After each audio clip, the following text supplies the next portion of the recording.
बाबा के चेले। हाँ, क्योंकि रामदेव बाबा हमारे अच्छे दोस्तों में लूट हैं। लिया बाबा रामदेव के चेले को। हाँ, बस ये अच्छा हाँ, है, ये लूट टाइटल लिया दे दो बस। ये टाइटल दोनों कुछ तो कम से कम। सर हाँ सर, मेरा नाम हाशिम खान है और मैं बाबा रामदेव का चेला हूँ और मैं फिल्म लाइन में 41 साल से हूँ। गोविंदा फरा को लेके मैंने पिक्चर बनाई है और काफ़ी मेरे कव्वाली के प्रोग्राम बहुत मशहूर हुए हैं जो जी टीवी में आया करते थे। तो पहले से मेरे पास ड्राइवर आया जाया करते थे, तो जल्दी मैं किसी का डॉक्यूमेंट्स मांगता नहीं था। इस बार क्या हुआ कि जो लड़का मेरे पास आया उसने डॉक्यूमेंट दिया। जब वो जाने लगा कुवैत तो उसने फिर अपने एक रिश्तेदार को मिला के गया कि ये लड़के को आप रखो, ये लड़का बहुत अच्छा ड्राइवर है, आपके पास काम करेगा। मेरे पास उसने काम किया। काम करने के बाद उसने 4 महीने काम किया, घर चला गया। बोलता ईद मना के मैं आऊँगा। फिर उसने मुझे आसाम से फ़ोन किया कि मैं अब आपके पास आना चाहता हूँ, तो आप एक काम करें, मुझे कुछ पैसा 2500 रुपये गूगल पे कर दो। मैंने उसको 2500 रुपये गूगल पे किया और वो लड़के ने फिर मुझे बोला कि मैं अभी नहीं आऊँगा, ईद के बाद आऊँगा, 1 महीने के बाद। मैंने बोला ठीक है भाई, तू आ जा।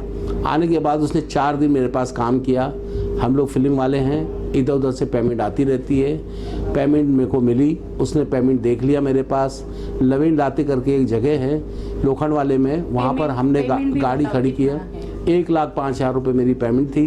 लड़के ने देख लिया था। उसको मैंने बोला कि भाई पेमेंट रखिए गाड़ी में, ज़रा देखना संभालना, मैं उसकी फ़ोटो दिखाना चाहता हूँ। इसका नाम है बशीर अहमद। ये बशीर अहमद जो है मेरे पास से 1,05,000 रुपये लेके भागा हुआ है। इसका नाम है बशीर अहमद। दूसरी फ़ोटो आपको दिखाना चाहता हूँ, वो सामने उधर। ये बशीर अहमद की दूसरी फ़ोटो जो डीपी में लगी हुई है। और ये आदमी रहने वाला आसाम का है और बाकायदा मैंने इसके लिए FRI दर्ज कराया। ये मैंने उसका FRI दर्ज कराया, फर्स्ट कापी, ये सेकंड कापी, ये थर्ड कापी। और ये लोग मेरी FRI दर्ज नहीं कर रहे थे। मैंने अपने सोर्स से DCP को फ़ोन करवाया। DCP साहब ने फ़ोन करा। ओशीवारा पुलिस स्टेशन में फटाफट मेरी FRI दर्ज हुई और उसके बाद में मैंने आप लोगों को बुलाया कि और किसी के साथ ये चीटिंग ना करे। किसी भी फिल्म वाले के यहाँ ये काम पे लग सकता है और ये आदमी किसी के भी पैसे लेके भाग सकता है। इसलिए मैं चाहता हूँ जो मेरे साथ हुआ वो किसी और के साथ ना हो। तो मैं अभी जैसे एक आदमी मेरा 1,75,00,000 रुपये लेके भागकर दिल्ली की जेल में बैठा हुआ है। तमाम उसने फिल्म आर्टिस्ट हीरोइनों को, बड़ी बड़ी जो हीरोइनें हैं, चाहे वो श्रीदेवी की लड़की हो, उसको 5 करोड़ की गाड़ी दिलवाया। नूरा फतेह को 5 करोड़ की गाड़ी दी। इस तरह से कई आर्टिस्ट को उन्होंने गाड़ी दिया। मेरे पास पैसा था, वो मुझसे मांग के लिए 1,75,00,000 रुपये, मुझे गम नहीं हुआ। लेकिन इस कोरोना काल में जैसे ही काम शुरू हुआ और मुझे मकानों की किस्तें देनी थी और मेरा पैसा लेके भाग गया। मेरी एक बहुत अच्छी दोस्त है साक्षी चौहान, उन्होंने जब उस ड्राइवर को देखा तो उन्हें देखते से मुझे बोल दिया था, हाशिम जी मेरी 6th सेंस ये बोल रही है ये लड़का आपके लिए अच्छा नहीं है, इसको आप निकाल दो, इस लड़के को अपने पास नहीं रखो। फिर भी हमने गलती करी, उसको रखा। अब उसकी सज़ा हम ये भुगत रहे हैं कि हमारा लड़का पैसे लेके भाग गया है। तो अब आप बोले अपने लिए। हाशिम भाई चाहते क्या हो आपकी? मैं ये चाहता हूँ कि मुझे पैसा मिल जाए। अगर उसने खर्च कर लिया है तो भी कोई बात नहीं। मैं उसको, अगर उसने बहुत तकलीफ है उसको पैसे की और मेरे पैसे उसके काम आ रहे हैं, तो मैं चाहता हूँ कि वो वपरे, लेकिन कम से कम मुझे सॉरी बोले। मेरे पैर में लगा हुआ है, पैर से मैं अपाहिज जैसा हूँ और ऐसी हालत में मुझे गाड़ी में छोड़ के वो लड़का भागा, तो मुझे इस बात का अफसोस है और कुछ नहीं है। पैसा तो हम लोग फिर कमा लेंगे, लेकिन मैं चाहता हूँ इस लड़के को सबक जरूर मिलना चाहिए। जी पहले आप कहेंगे। वो लड़के की सैलरी कुछ 18,000 थी समथिंग, तो उसको ऐसा करना नहीं चाहिए था, क्योंकि इन्होंने इतने भरोसे से उसको रखा और उसको ऐसे भरोसा नहीं तोड़ना चाहिए। ये शुगर पेशेंट है, इनका अभी ऑपरेशन हुआ है पैरों का, ये चल नहीं पाते हैं, तो ऐसे किसी की बद्दुआ नहीं लेनी चाहिए। वैसे भी मैंने उसको जब पहली बार देखा था ना, तभी मैंने इनसे कहा था कि ये लड़का मुझे कुछ सही नहीं लग रहा, क्योंकि उसकी हरकतें इतनी घटिया थी। लाइक वो इतना इग्नोर करता था, कोई भी चीज़ बोलो तो इग्नोर करता था। तो मैंने इनको पहले ही बोला था कि मुझे ना ये लड़का सही नहीं लगता है, तो उसको ऐसे चोरी नहीं करना चाहिए। और बल्कि ये बहुत सारे पैसे भी रखते थे, कभी 500 का चेंज रखा, कभी 100 का चेंज रखा, उसमें से भी वो चोरी करता था। लेकिन इन्होंने कभी वो चीज़ें देखी, क्योंकि इनके पास में इतने नौकर है, कम से कम 3 कुक है, 2 ड्राइवर है इनके पास में, इनकी बहुत बड़ी फैमिली है, तो बच्चे हैं, मतलब सारी फैमिली है। तो इतने अच्छे इंसान है, इतने हेल्पफुल है कि इन्होंने मेरी भी बहुत दफ़ा मदद की है और ये सारे लोगों को जानते हैं और बाकायदा वो रामदेव बाबा के इतने अच्छे मित्र हैं, उनसे बात होती है, मतलब इतने हेल्पफुल है कि वो लड़के के पास में पैसे भी नहीं थे, इन्होंने यहाँ से गाँव में उसको पैसा ट्रांसफ़र किया, बल्कि उसके पास में आईडी प्रूफ था या नहीं था आई डोंट नो। उसने बोला कि मैं बाद में दूंगा, मेरा कुछ बन रहा है आईडी प्रूफ। फिर भी इन्होंने उसको जॉब पे रखा।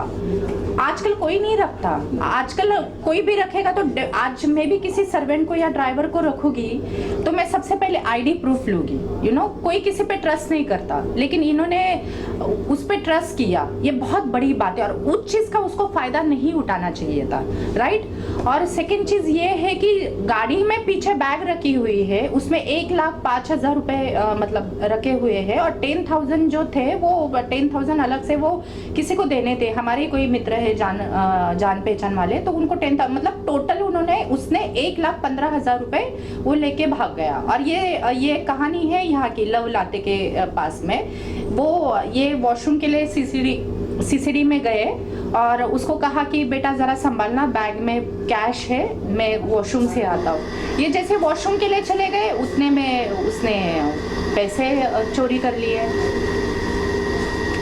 मुस्लिम वालों के लिए एक बहुत बड़ा सबक है, कभी भी किसी अनजान आदमी को मत रखो।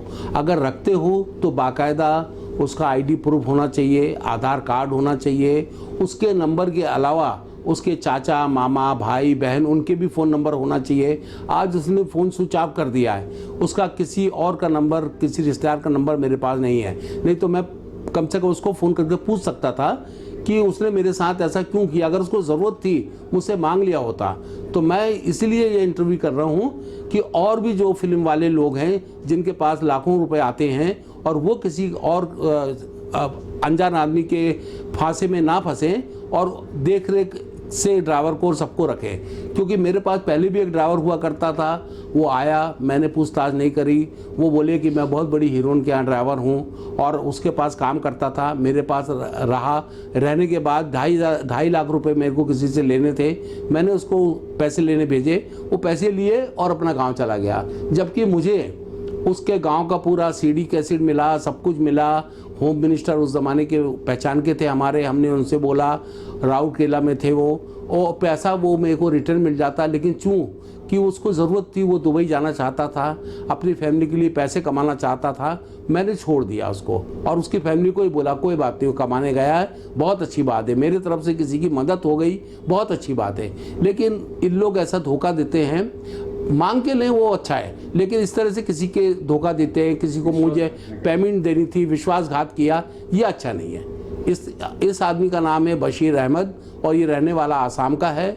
मुंबई में ये रहता है प्रेम नगर में, प्रेम नगर गोरेगांव में इन्फिनिटी मॉल के सामने है, वहाँ पर ये लड़का रहता है। तो कोई भी आदमी इसको ड्राइवर को ना रखे, अगर रखेगा तो अपनी जवाबदारी पे, अपनी जिम्मेदारी पे रखे। इसलिए मैं उसकी फ़ोटो दोबारा दिखाता हूँ। ये है बशीर अहमद जिसने मेरे यहाँ से चोरी किया और पैसे लेके भागा। पुलिस से भी दिखाओ। और ये रहा उसका दूसरा फोटो बशीर अहमद का जिसने मेरे यहाँ से चोरी किया। अब ये पुलिस की एनओसी दिखा रहा हूँ जो मेरे यहाँ एफआरआई दर्ज हुआ, ये फर्स्ट कॉपी, ये सर सेकंड कॉपी, ये सर थर्ड कॉपी।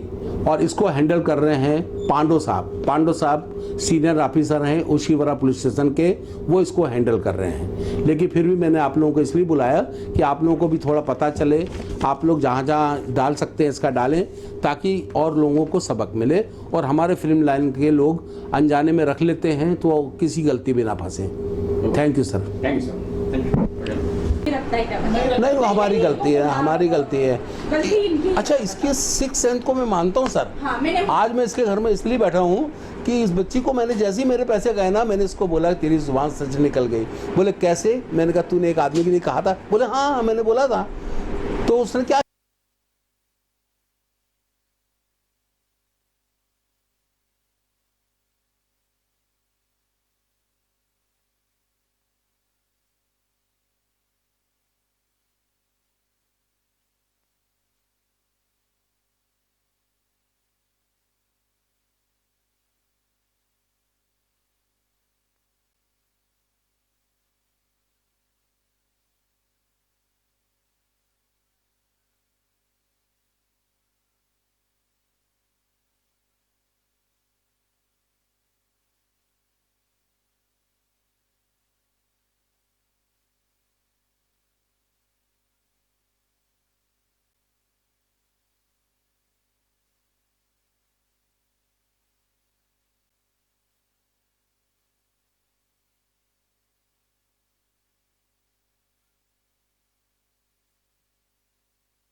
हाय, मेरा नाम साक्षी चौहान है और मैंने अभी अपना नाम चेंज किया है। मेरा नाम था पल्लवी कुलकर्णी, तो मैंने अपना नाम साक्षी चौहान रखा है क्योंकि मुझे सारे लोग साक्षी चौहान के नाम से जानते और मेरे काफ़ी पुराने लोग मुझे जानते, तो वो नाम भी मेरे लिए काफ़ी लकी था, तो मैंने सोचा कि मैं वही नाम रखूँ अपना।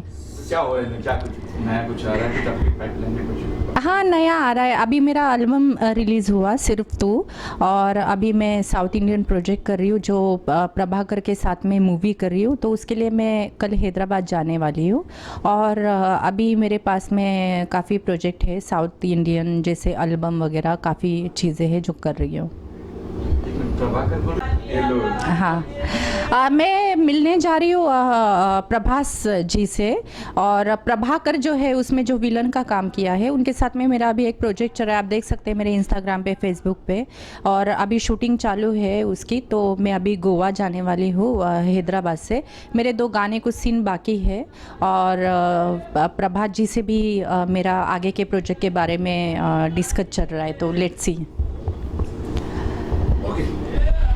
साक्षी जी, अंत में क्या कुछ कहना चाहेंगे? हमने सुना आपको कुछ अवार्ड से भी सम्मानित किया गया, तो क्या कुछ कहना चाहेंगे बारे में? अवार्ड में तो जाती रहती हूँ, इंडस्ट्री से जुड़ी हूँ तो बुलाते रहते हैं ऑर्गेनाइज़र लोग, और इन दिनों में तो अभी बस शूटिंग चल रही है, लेट्स सी आगे क्या होता है। अंत में क्या कुछ मैसेज करना चाहेंगे अपने फैन लोगों को? मैं बस यही कहना चाहती हूँ कि मेरी देश की जनता मुझे प्यार करे और मुझे पसंद करे, और मैं ऐसे ही काम करती रहूँ और आपके सामने आती रहूँ। Thank you. सही।